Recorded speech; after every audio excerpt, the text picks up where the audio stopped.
This is chapter 32 and the beginning of part 5, Graveyard.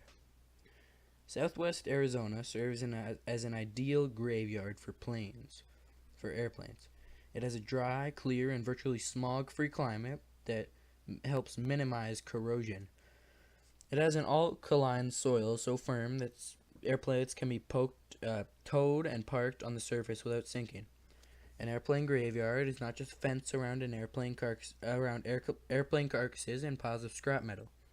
Rather, many millions of dollars worth of surplus parts that are salvaged to keep aircraft flying. Joe Zenter, Airplane Graveyards, um, desurutsa.com. Chapter 32, The Admiral.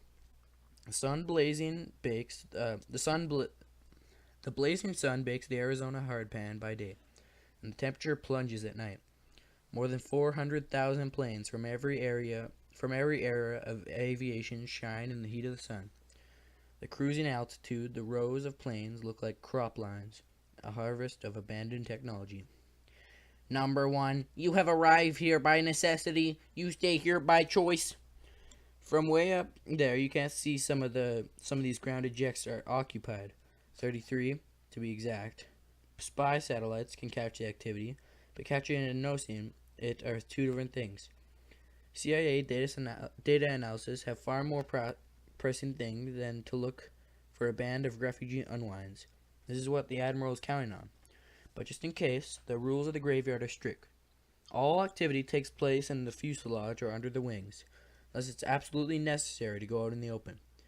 The heat helps enforce the edict. Number 2, surviving has earned you the right to be respected. The Admiral doesn't exactly own the graveyard, but his management is undisputed. If he answers to no one but himself, a combination of business sense, favors owed, and a military willing to do anything to get rid of him are what made such a sweet deal possible. Number 3, my way is the only way. The graveyard is a thriving business. The Admiral buys decommissioned airplanes and sells the parts, or even resells them whole. Most business is done online. The Admiral is able to acquire about one retired jet a month. Of course, each one arrives loaded with a secret cargo of unwinds. That's the real business of the graveyard, and business has been good. Number 4, your life is my gift to you. Treat it like one. Buyers do, on occasion, come to inspect or pick up merchandise. There's always plenty of warning. From the time they enter the gate, it's 5 miles to the yard itself. It gives the kids more than enough time to disappear like gremlins in the machinery. These types of business-related visitors come only about once a week.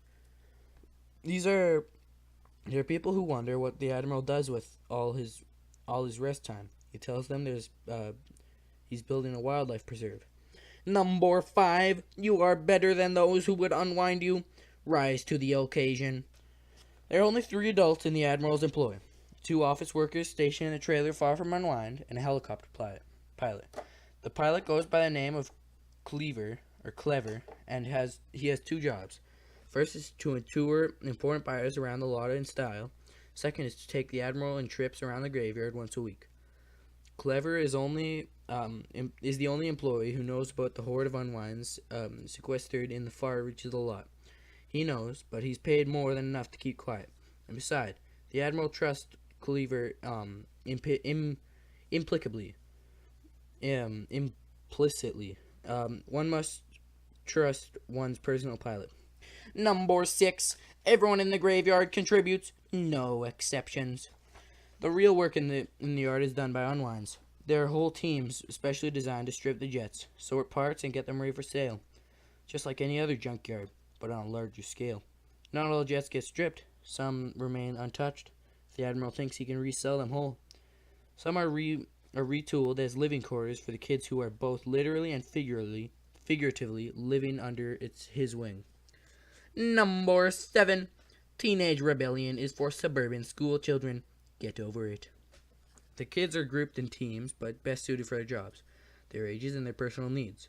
A lifetime of experience molding military buffs into a coherent fighting force has prepared the Admiral for creating a functional society out of angry, troubled kids. Number 8. Hormones will not rule my desert. Girls are never grouped with boys. Number 9. At 18, you cease to be my concern. The Admiral has a list of his 10 supreme rules posted in each and every plane where the kids live and work. The kids call them the 10 Demandments. He doesn't care what they call them, as long as each and every one of them knows the list by heart. Number 10. Make something of yourself. This is an order. It's a challenge keeping almost 400 kids healthy, hidden, and whole. But the Admiral has never walked away from a challenge, and his motivation for doing this, like his name, is something he prefers to keep to himself. That was chapter 32. It's just the Admiral's rules about stuff.